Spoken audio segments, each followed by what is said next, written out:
મિત્રો, આપણા હિન્દુ ધર્મમાં તુલસી પૂજનનું વિશેષ રૂપે મહત્વ જણાવ્યું છે, કેમ કે તુલસીના છોડને માતા લક્ષ્મીનું પ્રતીક માનવામાં આવે છે.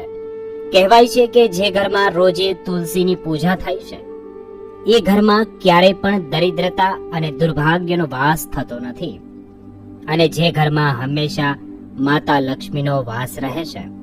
સાથે જ તુલસીની પૂજા કરવાથી મોક્ષની પ્રાપ્તિ પણ થાય છે અને પાપનો નાશ થાય છે.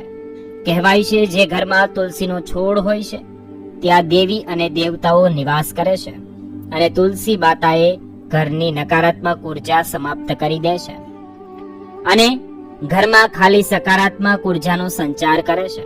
પૌરાણિક માન્યતાઓના અનુસાર પૂજા કરવાથી ધન સંપત્તિ, વૈભવ, સુખ સમૃદ્ધિની પ્રાપ્તિ થાય છે અને માતા લક્ષ્મી હંમેશા પ્રસન્ન રહે છે.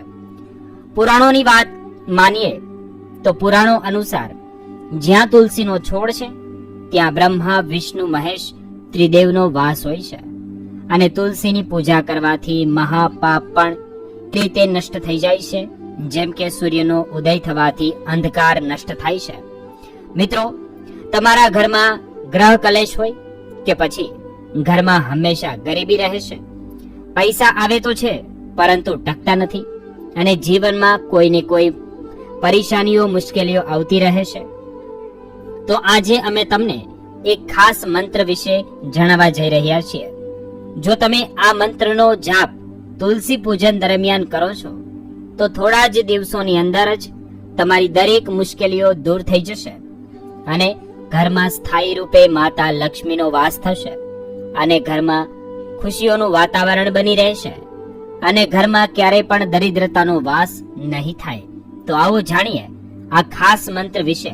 પરંતુ જો તમે ભગવાન શ્રી કૃષ્ણના સાચા ભક્ત છો તો વિડીયોને લાઈક કરી કોમેન્ટ જરૂર કરજો, અને કોમેન્ટમાં જય શ્રી કૃષ્ણ લખજો, અને ચેનલને સબસ્ક્રાઇબ કરવાનું ભૂલતા નહીં. મિત્રો, મંત્રોના જાપ રોજથી જેમ તમારા ઈષ્ટદેવની પૂજા તમે કરો છો તેવી જ રીતે તમારે કરવાના છે. તેના પછી તમારે તુલસી પાસે જઈને સૌથી પહેલા તુલસીજીને પ્રણામ કરો. તેના પછી તુલસીજીને શુદ્ધ જળ અર્પણ કરો. તમે ઈચ્છો તો ગંગા જળ પણ અર્પણ કરી શકો છો. તેના પછી તેમને સિંદૂર અને હળદર ચડાવો. એ તુલસીજીનો શિંગાર હોય છે. તેના પછી તુલસી નીચે ઘીનો દીવો પ્રગટાવો અને ધૂપ અગરબત્તીનું તમારે આરતી ઉતારવી જોઈએ. તુલસીની 7 પરિક્રમા જરૂર કરવી જોઈએ. તેના પછી તુલસી સામે બેસીને ઓછામાં ઓછા 2 વાર તુલસી માળામાં એક ખાસ મંત્રનો જાપ કરવો જોઈએ. મંત્ર મિત્રો આ પ્રમાણે છે: મહાપ્રસાદ જનની, સર્વ સૌભાગ્ય વર્ધિની, આધિ વ્યાધિ હરા નિત્યમ, તુલસી તુમ્હે નમોસ્તુતે. ફરીવાર સાંભળી લો.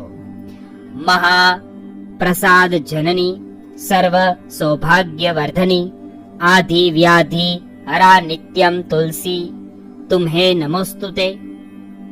મિત્રો, આ મંત્રનો જાપ તમે જરૂર કરો.